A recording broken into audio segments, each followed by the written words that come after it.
Boa noite a todos. É com muita alegria que a Casa Espírita Allan Kardec e Matias Barbosa disponibiliza mais um estudo para a noite de hoje.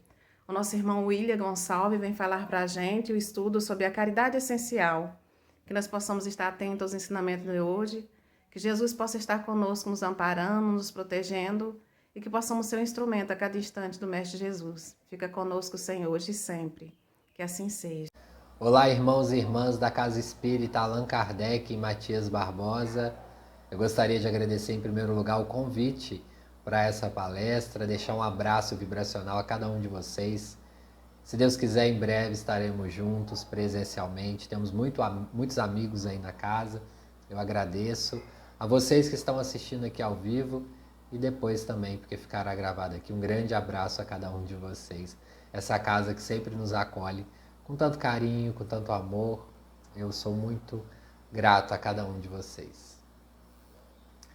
Hoje nós vamos falar sobre a caridade essencial, a caridade moral, que é tão bem ensinada por nossa irmã Rosália no Evangelho segundo o Espiritismo. E já iniciamos contando sobre Francisco de Assis. Esse nobre espírito que teve entre nós e que nos deixou grandes exemplos para todos nós que estamos seguindo o caminho espiritual, que persistimos cada dia, em cada etapa, em cada encarnação. Conta-se que Francisco de Assis, percebendo que chegava a data do seu desencarne, a sua volta à verdadeira vida, ele vai de encontro a Clara, a sua grande amiga e irmã espiritual. Clara tinha uma afeição muito grande pelo nosso irmão Francisco, chamava ele de pai. Francisco de Assis, sem intenção aqui de trazer a biografia do nosso irmão, mas ele se desprendeu de todos os bens terrenos.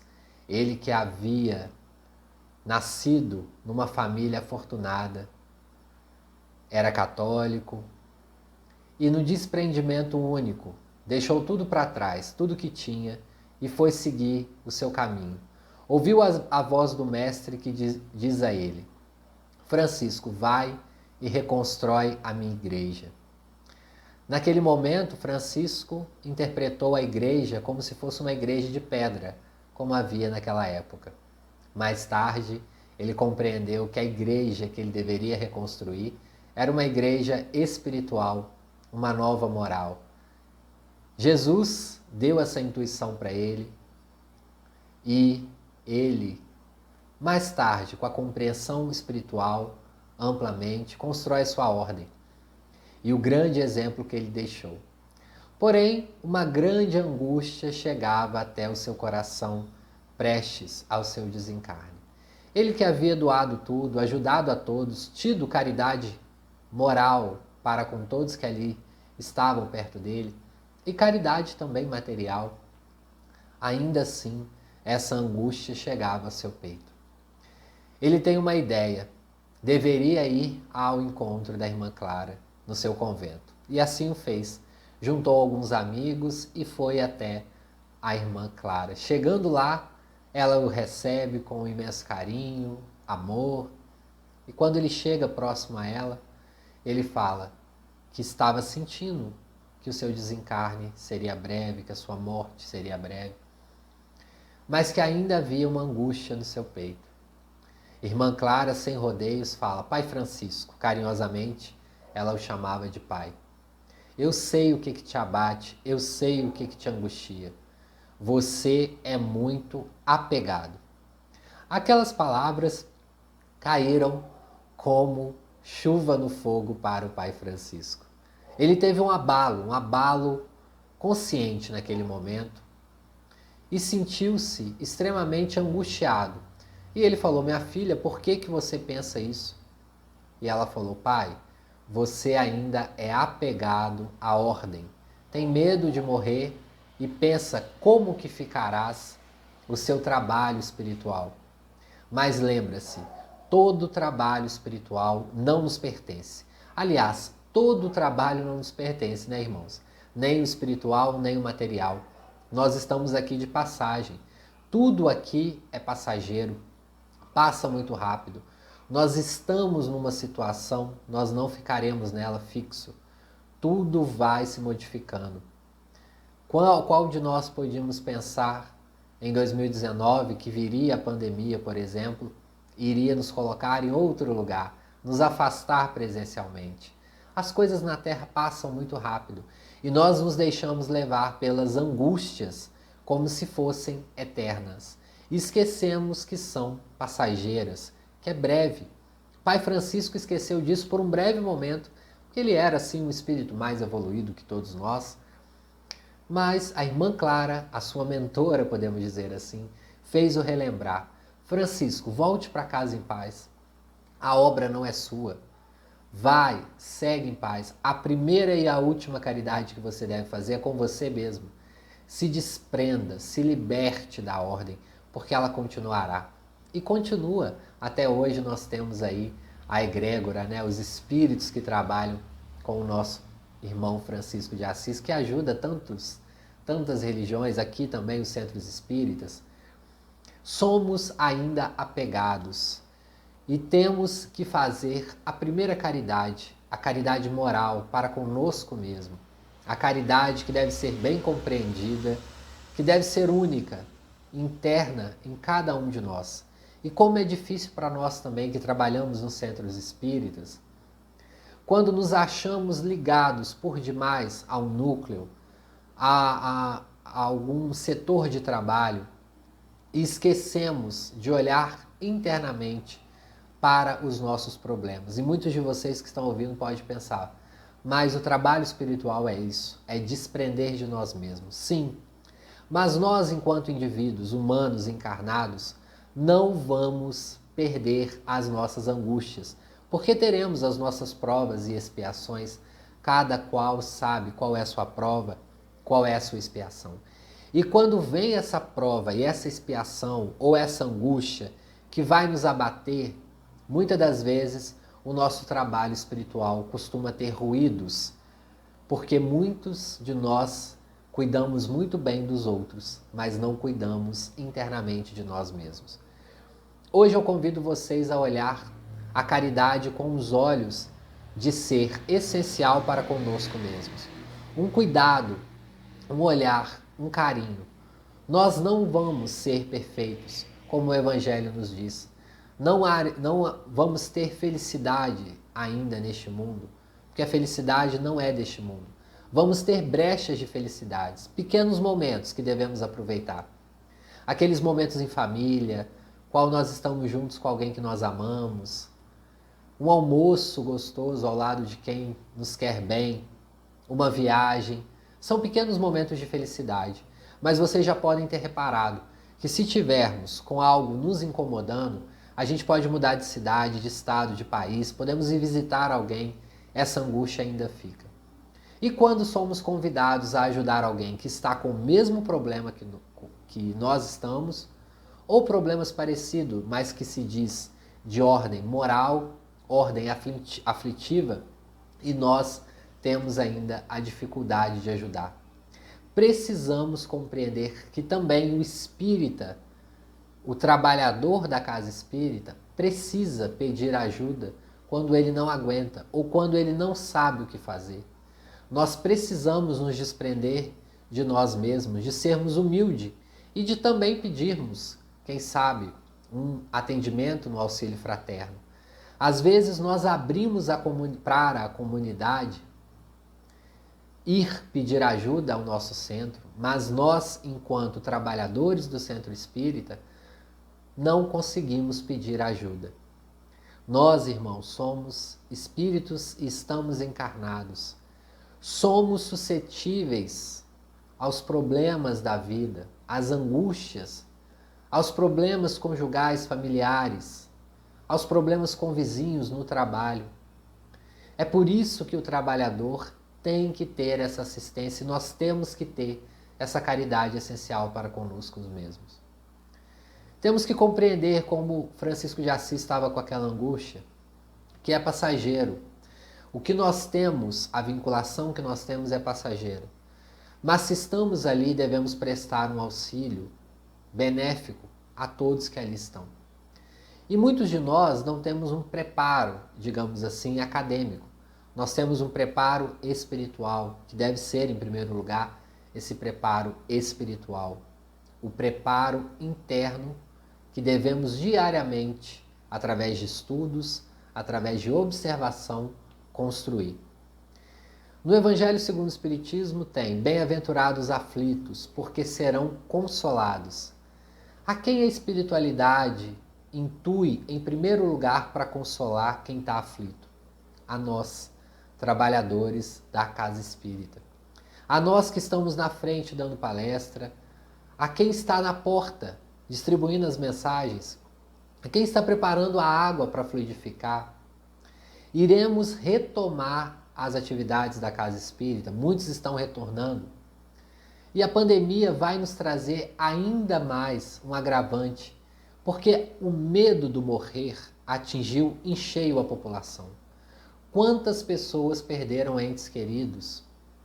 Quantas pessoas que não perderam, mas tiveram a enfermidade e ficaram com sequelas? E numa brecha pensaram um pouco sobre o plano espiritual. A retomada às atividades da casa espírita irá nos trazer um novo combate, aliviar esses aflitos, esses novos irmãos que estão buscando a espiritualidade após esse abalo consciencial que nós estamos passando. Um abalo em todos os setores, econômico, moral, espiritual, da família. Nós estamos tendo abalos em menor ou em maior escala em diversos setores.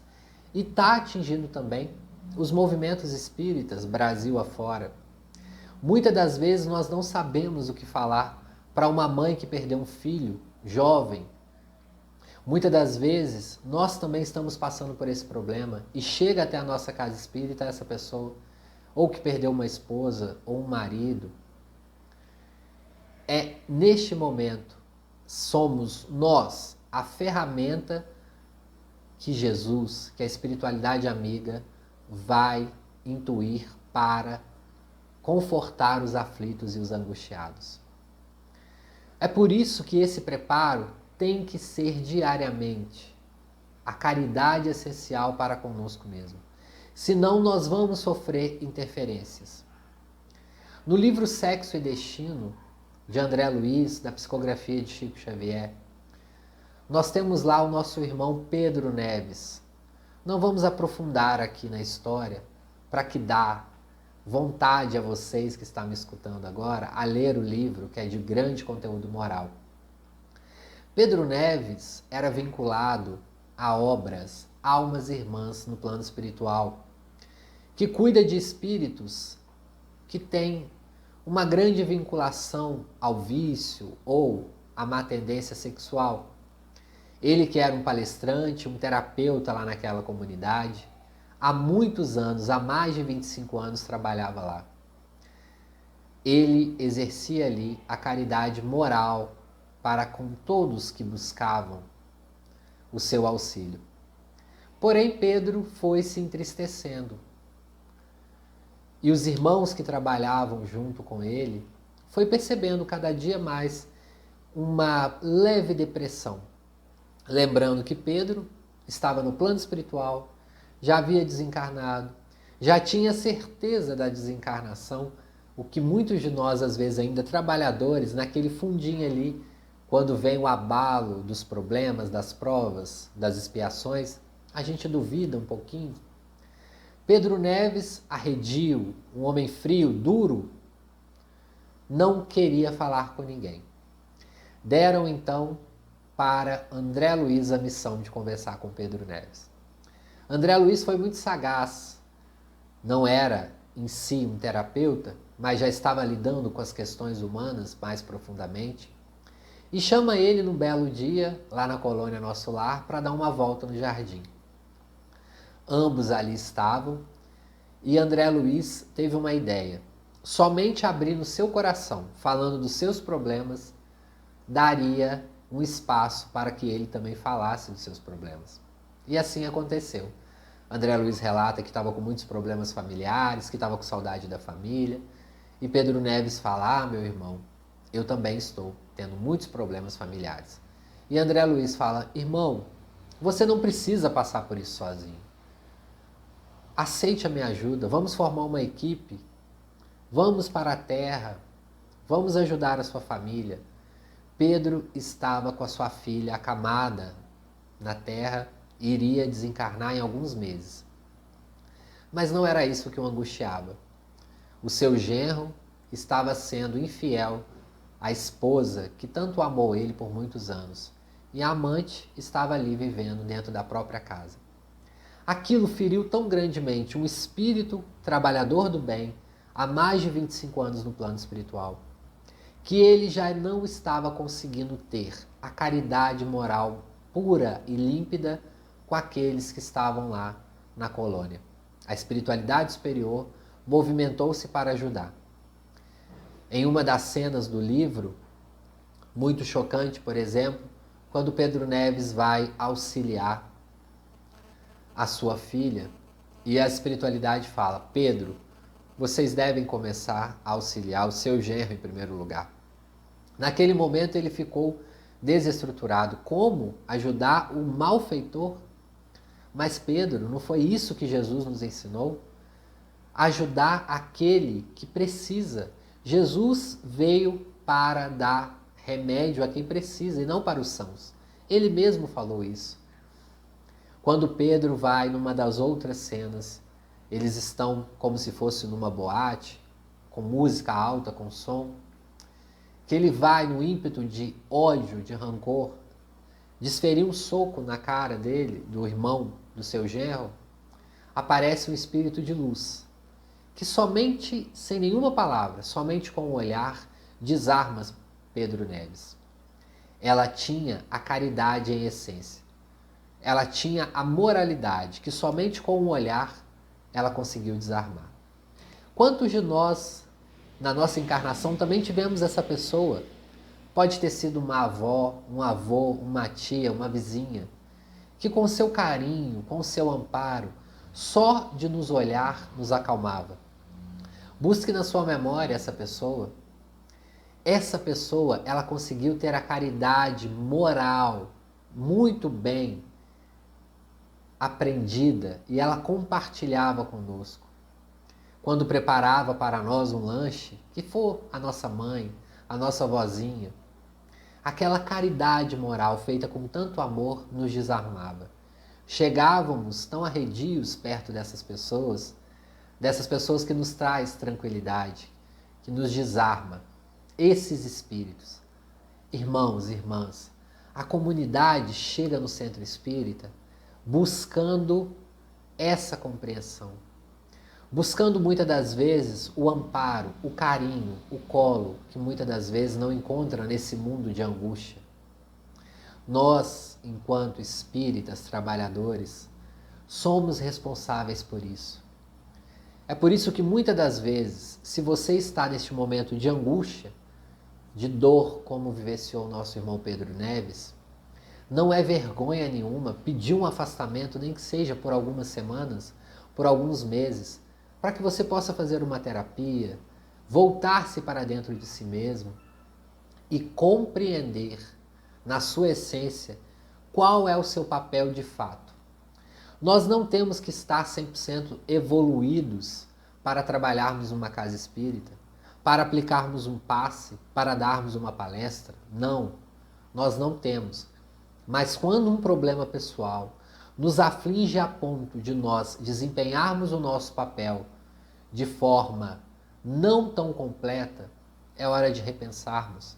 É hora de chegarmos aos dirigentes e falarmos: irmãos, por alguns dias, por algumas semanas, eu preciso me recolher internamente. Muitas pessoas, por exemplo, muitas casas espíritas não têm as férias das reuniões mediúnicas e cada um do seu departamento é que deve decidir. Mas às vezes nós, internamente, precisamos dessas pequenas férias para resolvermos os problemas familiares e aí sim voltarmos para o trabalho essencial, a caridade essencial. Ao voltarmos agora dessa pandemia, irmãos, nós precisamos nos equilibrar. Nós estamos no mês, por exemplo, em que falamos da prevenção ao suicídio. O Espiritismo nos dá todas as ferramentas para ajudarmos os nossos irmãos que estão sofrendo numa angústia a ponto de tirarem a própria vida. Eles não querem matar a vida em si, mas eles querem matar a dor. O Espiritismo, assim como no Evangelho vai dizer, no capítulo Bem-aventurados aflitos, que vai dizer o suicídio e a loucura, que somente o Consolador prometido, o Espiritismo, é que iria tranquilizar a pessoa compreender que ela vai viver eternamente, que é um erro, que ela será um clandestino no plano espiritual, que os problemas que ela está passando aqui podem ser de ordens do passado ou dessa atual existência, que tudo é passageiro, que a nossa etapa, essa vivência, esse corpo é passageiro. Mas, irmãos, e quando a nossa fé está abalada? Quando a nossa crença está abalada? Como que nós vamos falar com firmeza? E aqui eu não digo de autoridade, eu digo de firmeza moral para essa pessoa que chega até a nossa assistência e fala: irmãos, eu quero neste momento me desprender, eu quero acabar com essa dor. Nós temos que estar preparados. Por isso, irmãos, é a importância. Nós não estamos vinculados a um centro espírita à toa. Não é por ordem do acaso que a espiritualidade nos colocou ali. Somos também enfermos da alma. Precisamos, estamos aqui ouvindo essa palestra, eu também, o que eu estou falando serve para mim enquanto trabalhador. Estamos ali porque o centro espírita é também uma escola, um hospital, um amparo a esses espíritos encarnados ou desencarnados. Como nós vamos falar aos esclarecedores da reunião mediúnica? Com a moralidade interna, com o coração aberto, com a caridade essencial. É por isso que nós temos que nos desprender. O serviço não anda somente por conta nossa, de nós. O serviço anda por conta da espiritualidade que trabalha no centro. Se nós precisamos, neste momento, de um tempo, outra pessoa irá ocupar. E não devemos ter inveja, medo de que esse cargo seja ocupado terminantemente por essa pessoa, porque tudo nos é emprestado. Tudo nos é emprestado. Que possamos gravar bem essas palavras. Porque estamos falando aqui de dois espíritos mais evoluídos, Francisco de Assis, que ainda tinha um pequeno apego pela sua obra. Falamos de Pedro Neves, já há 25 anos no plano espiritual, que um problema na sua família o abalou no seu trabalho espiritual. Nós estamos encarnados, estamos vivenciando essa aflição, os momentos de aflição, mas estamos esquecendo das palavras do nosso mestre amigo Jesus, que devemos voltar, que sabemos que iremos ser consolados. Jesus não nos prometeu, irmãos, um buquê de flores, um banquete. Ele prometeu o quê? Que estaria conosco nas nossas provas, nas nossas expiações. Bem-aventurados que choram, porque serão consolados, e serão mesmo. Agora, será que o consolo que nós buscamos é o que nós podemos ter agora? Será que aquilo que você perdeu não era necessário para a sua evolução? São palavras, irmãos, que nós temos e às vezes precisamos falar para os que buscam o auxílio de uma casa espírita, mas que são difíceis, porque tem que ser falada com a alma, com um desprendimento, com a compreensão íntima de que há um plano espiritual, que ele nos auxilia, de que nada é por acaso.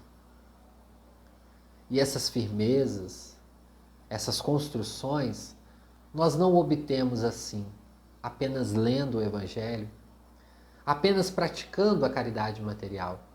Kardec, os Espíritos, fala, fora da caridade não há salvação. É verdade, porque ela nos dá o aprendizado, a massa, para nós incorporarmos isso para a caridade essencial, para a caridade moral, como a irmã Rosália nos fala lá no Evangelho tão lindamente. Não repelis um amigo, um vizinho, porque ele pode ter sido um irmão.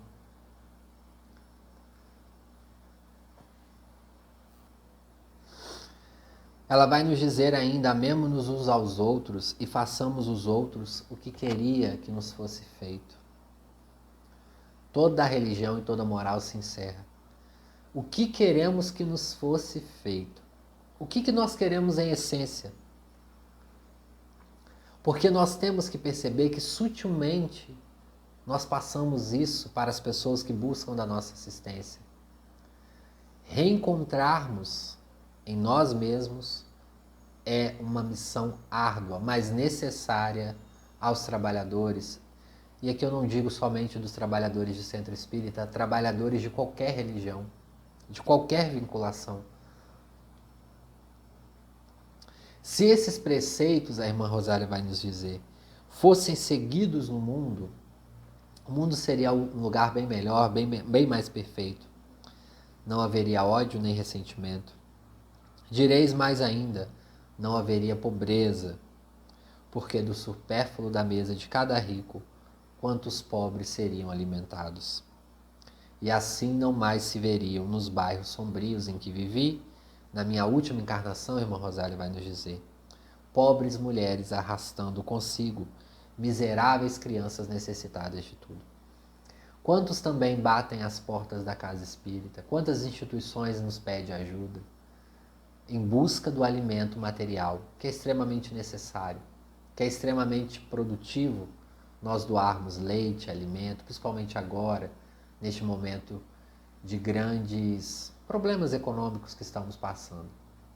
Mas não devemos esquecer que nesse momento também a caridade essencial, a caridade moral tem que ir junto. De que forma nós estamos entregando esse alimento que não seja algo humilhante para a pessoa que está recebendo? De que forma nós estamos passando de uma maneira tranquila e confiante para aquela pessoa que isso é somente uma fase e que irá passar. Nós vamos encerrando, irmãos, a nossa palestra, agradecendo a todos vocês que tiveram a paciência e a caridade essencial, porque é caridoso também ouvir aos irmãos.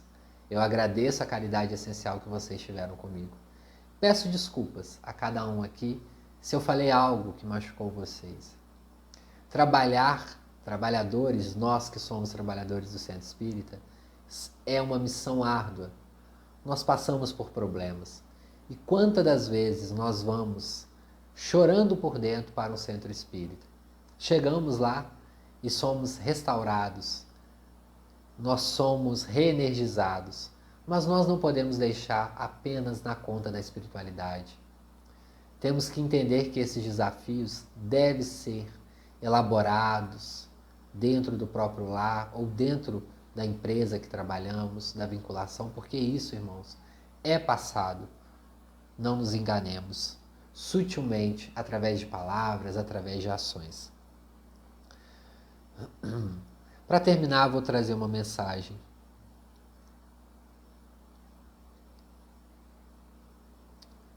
Para nós refletirmos.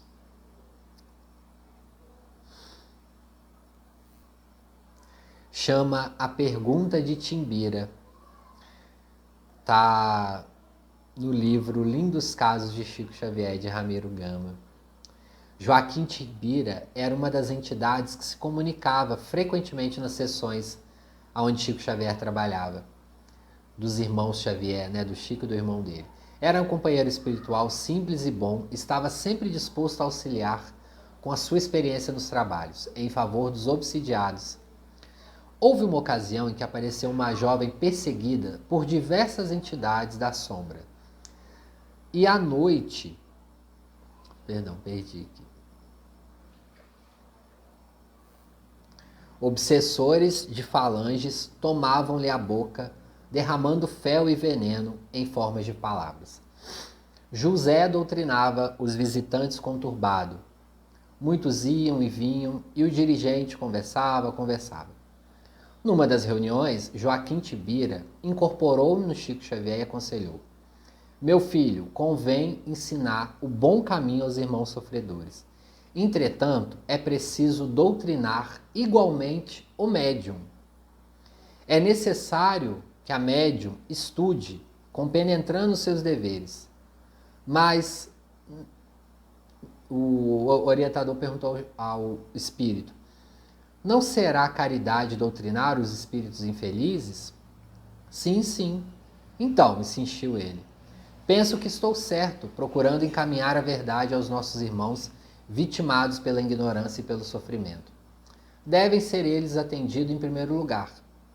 Joaquim Timbira fez uma longa pausa, como quem refletia com segurança para responder, e considerou: José, toda caridade feita com boa intenção é louvável diante do céu. Mas o que será melhor? Curar feridas ou espantar as moscas? E a pergunta do amigo espiritual ficou gravada como valiosa lição. Bom, irmãos, que essa lição possa servir para nós também, que somos trabalhadores de reuniões mediúnicas, de assistência fraterna. Às vezes nós estamos espantando mosca, mas esquecemos, por muitas vezes, de curar as nossas próprias feridas. Muito obrigado pela oportunidade e até a próxima. Agradecemos ao nosso irmão William Gonçalves, que veio falar para nós hoje, nessa noite abençoada. Agradecemos a presença de cada um dos irmãos, que nós possamos estar juntos na próxima semana. Que o Mestre Jesus, ao longo dessa semana, esteja conosco, em nossos corações, em nossas ações, em nossas mentes. Que possa medicar cada lar, que nós possamos estar sempre atentos aos ensinamentos do Mestre. Que tenhamos muita paz, equilíbrio, fé e esperança. Gratidão, Senhor, que assim seja.